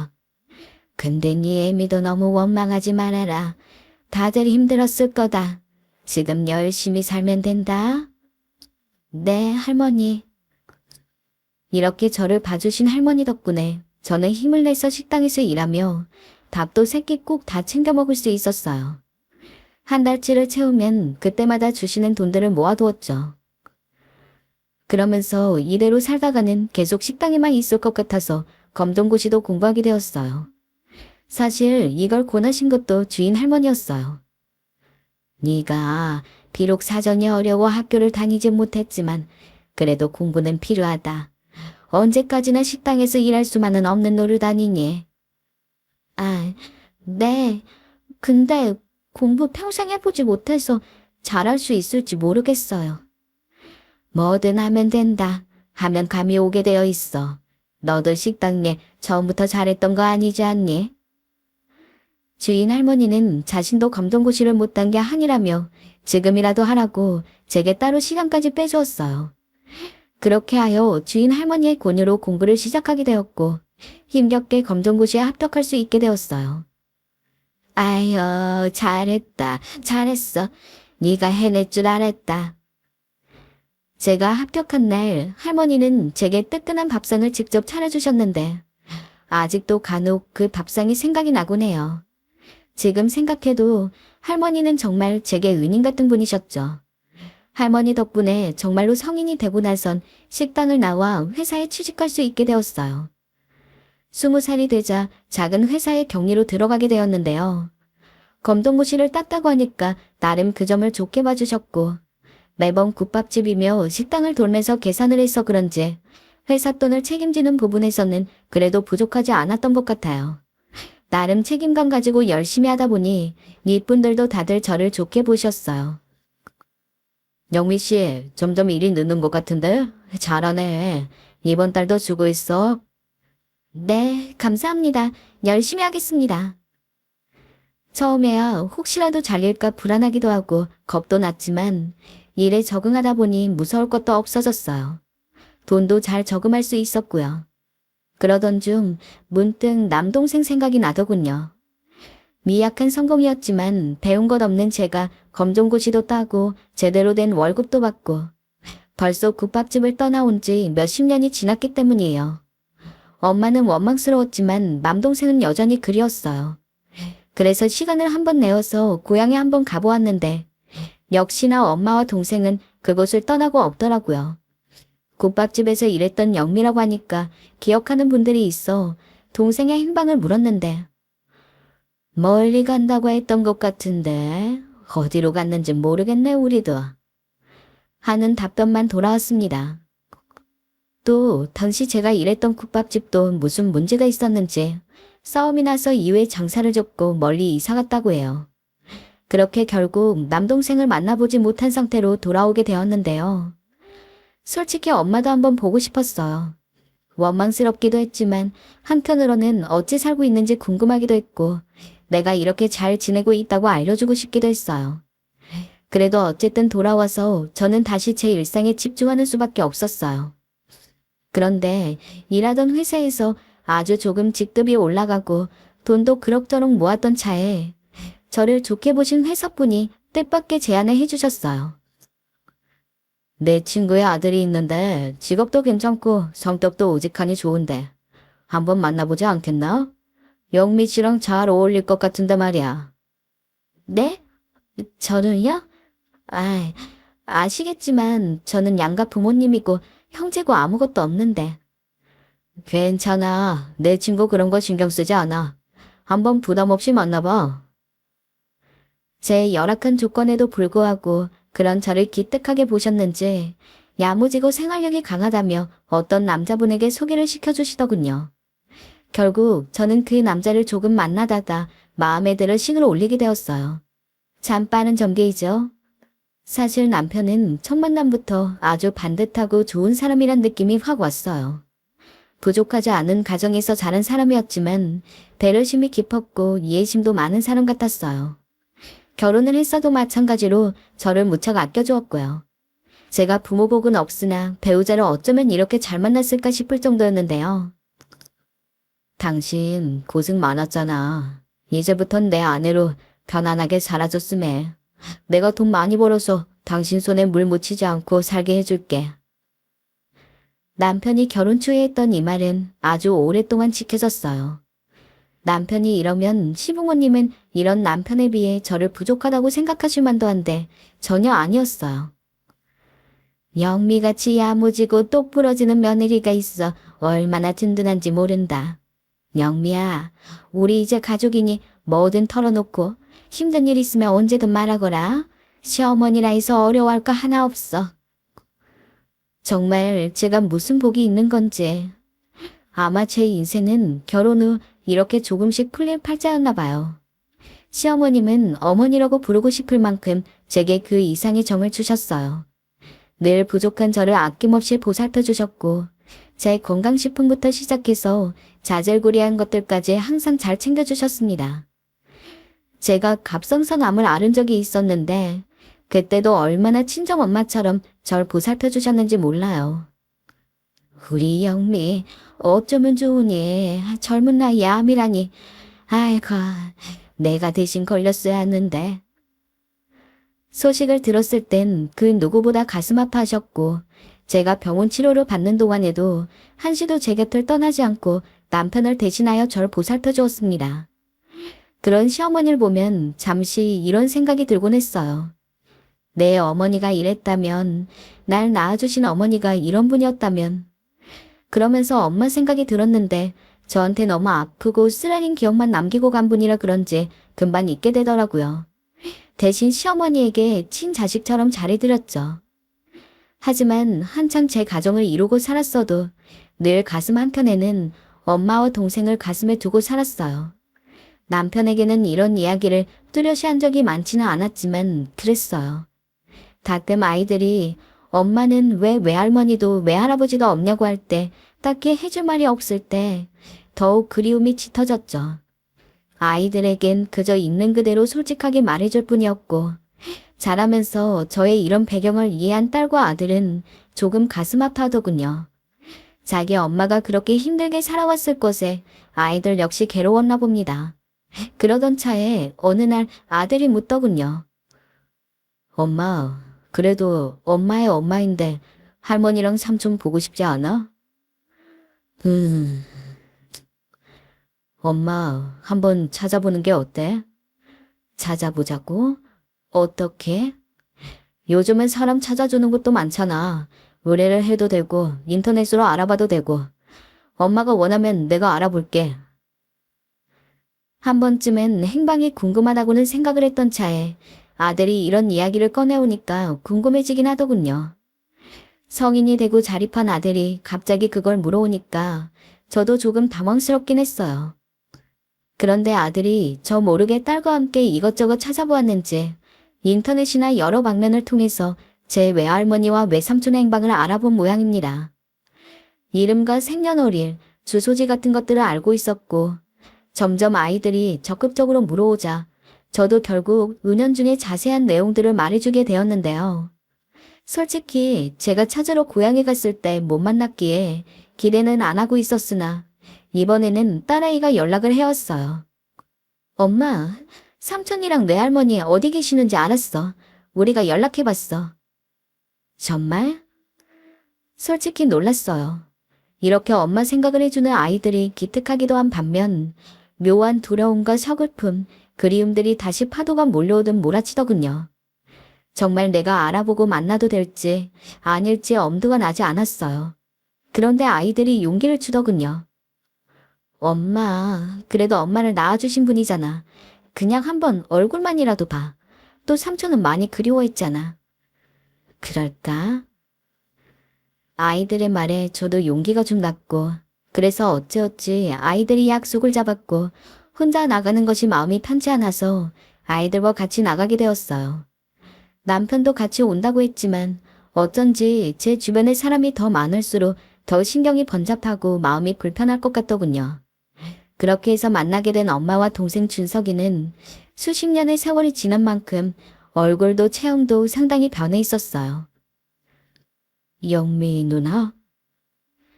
이런 말을 하면서 다가오는 동생은 어릴 때 얼굴이 조금 남아있긴 하지만 인상이 많이 지쳐 보이고 힘들어 보였으며 구부정하게 등을 굽어 삶이 편치 않아 보이더군요. 네가 영미냐? 이렇게 저를 힘없이 올려다보는 엄마는 영락없는 그 또래 할머니들의 얼굴을 하고 있었고 길에서 지나치면 당연히 알아보지 못할 정도로 많이 변해 있었어요. 자세히 들여다보니 엄마의 얼굴은 그대로 남아있었는데 편히 살아온 것만은 아닌지 인상이 무척 어두웠어요. 아이들은 엄마의 시간이 좀 필요할 거라고 생각했는지 자리를 비켜주었고 엄마와 저 준석이는 자리를 옮겨서 차를 마시게 되었어요. 저도 그간 어찌 살아왔는지 이야기를 하고 엄마도 준석이도 제각기 삶에 대한 이야기를 하더군요. 하지만 사람은 변하지 않는 것일까요? 엄마가 제가 살아온 이야기를 듣더니 하는 말은 이렇게 아이들이 열심히 엄마를 찾아준 것을 후회하게 만드는 말이었어요. 영미, 너 네 동생이랑 엄마 생각 안 났니? 그리 우리 버려두고 가는 게 어딨니? 네가 국밥집에서 나가고 난 후 우리가 많이 힘들었다. 얼마나 힘들었을진 옛날 일이니 말하지 않으마. 그냥 힘들었다는 것만 알아둬라. 누나도 많이 힘들었겠지. 엄마, 그만해. 그러면서 이야기를 들어보니 동생의 삶도 참 기구했더군요. 엄마는 제가 일해서 받아온 돈을 가지고 동생은 핫도도 보냈고 제가 사라진 뒤 본인이 식당 일을 쫓아다니면서 그렇게 동생을 공부시켰나 봐요. 물론 저의 행방은 찾지도 않으신 것 같더군요. 그렇게 동생을 공부시켰으나 동생은 뜻대로 살아주지 않고 사업을 벌린답시고 여기저기 돈을 빌렸고 그 사이 결혼도 했다가 빚을 지고 사업도 망하고 이혼도 하게 되었다고 하더군요. 그렇게 다시 혼자가 되어 엄마와 함께 단칸방에서 살고 있는데 동생은 혼자 자립하기도 싫어하고 일용직만 잠깐 하고 와서 겨우 입에 풀칠을 한다는 것이었어요. 엄마는 아직도 60대의 아들을 돌보느라 그의 연세에 폐지를 주우러 다니고 여전히 밥을 차려 먹이는 등 지극정성이었고요. 참 혀를 찰 노릇이었고 그렇게 아들만 예뻐하고 딸인 저는 원수 대하듯 함부로 하더니 이게 무슨 상황인가 싶었어요. 엄마가 살아온 세월은 안 됐지만 저도 힘들었어요. 엄마가 저 국밥집에 맡길 때부터 말이에요. 그리고 버려져서 서울로 향했을 때도 많이 서러웠습니다. 그래도 얼굴은 보고 싶어 나와본 거예요. 다들 어떻게 사는지 알았으니 이만 갈게요. 잘 사세요. 그리고 저는 나와버렸습니다. 나오는 길에도 사람이 역시 쉽게 변하지 않는다는 사실을 다시 통감하게 되더라고요. 그런데 그날 이후 일이 생겨버렸어요. 내내 원망만 하던 엄마가 썩 내키지는 않았으나 그저 수더분하게 저를 대하던 동생을 보고 연락처를 교환했는데요. 얼마 전에 엄마로부터 전화가 한 통 걸려왔어요. 내용을 듣고 저는 다시금 잊고 있었던 내가 엄마를 생각할 때마다 떠올렸던 그 피 뜯는 감정을 기억하게 되었어요. 영민이 돈도 많아 보이고 잘 사는 것 같은데 네 동생 준석이 불쌍하지도 않아? 그 나이에 사업도 실패하고 이혼도 해서 그 녀석이 얼마나 힘들겠어. 네가 누나가 됐고 그리 잘 살고 있으면 동생 거둘 생각을 해야지. 준석이한테 매달 용돈 좀 줘라. 용돈이요? 갑자기요? 여기까지 듣고 너무 황당하더군요. 저도 동생에 대해서 안쓰러운 생각을 안 했던 것은 아닙니다. 그런데 다짜고짜 저에게 이렇게 야단을 치면서 동생을 거두라니요. 그러면서 또 있는 말은 정말 기함을 토하게 만들었고 너무 화가 나서 전화를 내려치고 싶었어요. 네, 그렇게 살면 안 되는 거야. 혼자만 그렇게 잘 먹고 잘 살고 배불러가지고 인간이 그러면 안 되는 거다. 당장 언제건 여기 내려와서 네 동생 챙겨가서 제대로 사 먹이고 일자리도 주고 그래라. 어? 집도 하나 사주고 거기 나도 같이 가서 좀 좋은 꼴 노려보게. 네 애미가 이 나이껏 이러고 있는데 딸이 돼가지고 뭐라도 좀 해줘야지 않겠어? 너무나 당연하게 저에게 권리를 주장하시네요. 집이요? 일자리요? 엄마를 모시라고요? 제가 왜 그래야죠? 엄마가 절 내쫓고 버렸을 때 전 이미 엄마 딸이 아니었어요. 엄마를 가슴속에서 지웠다고요. 다만 제가 거기 나간 건 준성이 때문이었어요. 엄마가 아니라고요. 그리고 저 이제 다신 엄마에게 휘둘려 살지 않을 거예요. 엄마가 해준 게 뭐가 있다고 내가 엄마를 챙기고 살아요? 끊을게요. 뭐야? 뒤이어 욕설이 들려왔지만 저는 천불이 나는 마음에 전화를 툭 끊어버리고 엉엉 울고 말았습니다. 엄마에게 받은 상처가 다시 되살아나면서 미쳐버릴 것만 같았어요. 집에 돌아오더니 우는 절 보고 남편과 자식들은 일제히 당황했어요. 전 말도 못 잇고 그저 흐느끼기만 했습니다. 그런데 웃긴 건 그날 이후 이 엄마가 멈추질 않고 계속 전화를 걸어오더라고요. 심지어 전화를 안 받으니 문자로 왜 전화 안 받니? 너, 네 애미 무시하니? 라는 내용들을 남겨놓았고요. 남편도 이 문자와 제가 겪은 일을 듣곤 황당함을 숨기지 못했습니다. 아니, 무슨 그런 사람이 다 있어. 당신 다시 연락 받아주지 마. 남편이 펄펄 뛰며 화를 내자 조금 위로가 되긴 했지만 그럼에도 가슴이 진정되진 않았어요. 그러던 어느 날 어떻게 제 집 주소를 알아낸 건지 갑자기 초인종 소리가 들리더라고요. 나가보니 뜻밖의 사람이 서 있었습니다. 바로 엄마였죠. 제가 연락을 받지 않자 찾아왔다고 하며 들어오더니 엄마는 제 남편과 자식들을 향해 친근하게 굴기 시작했어요. 아, 영미 남편인가 보구나. 니들은 자식들이고. 아사요, 다들 키가 크네. 나 영미 엄마예요. 엄마, 여길 어떻게 알고 온 거예요? 어떻게 알고 오긴. 준석이한테 들었다. 다른 게 아니고 엄마가 네 집 한번 와보고 싶어서. 엄마는 멋대로 신발을 벗고 들어오더니 집이 참 좋다며 이것저것을 둘러보기 시작했어요. 정말 소름이 끼쳤습니다. 그제야 제가 전번날 준석이한테 집 주소를 한번 슬쩍 지나가듯 말해준 게 생각이 났고 엄마가 여길 온 속셈이 뭔지도 알 것 같아 저는 엄마를 밖으로 밀어내려 했습니다. 그런데 제가 그런 식으로 나오니 엄마는 딸 집에 놀러 오지도 못하냐며 저를 부모 쫓아내는 못된 사람 취급하더군요. 아니 영미야, 너 왜 내가 못 올 때 온 것도 아닌데 왜 그러니? 네 애들 앞에서 이러고 싶으니 나도 내 손주들 좀 보고 싶어서 온 거란다. 엄마, 왜 날 찾아온지 아니까 저리 나가요. 이제 나 엄마 책임지고 싶지 않고 모시고 싶지 않아요. 나가라고요. 제 목소리가 커지자 급기야 남편이 상황 돌아가는 걸 알고 엄마를 설득하여 밖으로 내보내려 했습니다. 허나 엄마도 만만치 않았죠. 못 간다고 계속 버티더니 제게 막말을 쏟아붓기 시작한 거예요. 부모 버리고 서울로 올라가 혼자 잘 먹고 잘 살더니 이제 또 한 번 자기를 버리려 한다는 둥, 피도 눈물도 없는 년이라는 둥. 저는 자식들 앞에서 모욕적이게도 그 말을 다 들었습니다. 그러던 중 놀라운 일이 벌어졌습니다. 바로 저희 시어머니가 들어오신 거예요. 밖에서 이미 얘기를 다 듣고 있었는지 시어머니 안색에 하얗게 질려 있더군요. 그리고 잠시 후 예상치 못한 광경이 펼쳐졌어요. 시어머니가 그대로 손을 들어 엄마의 뺨을 세게 내리쳐버린 거예요. 어딜 감히 누구 집에 들어와서 그따위 말을 하는 거예요. 놔주면 다 엄마야? 자식 버려놓고 엄마는 무슨 당장 나가 안 나가? 시어머니가 무섭게 고함을 지르자 엄마는 쫓겨나듯 도망쳐 나갔습니다. 엄마가 나가자 그제야 상황이 정리가 되었죠. 시어머니는 제 곁으로 와 떨리는 제 어깨를 감싸주었고 전 그만 엉엉 울음을 토해내었습니다. 시어머니에게 고마운 마음, 미안한 마음, 엄마를 향한 상처, 원망, 이 모든 것들이 뒤섞인 울음을 그렇게 계속 쏟아내었어요.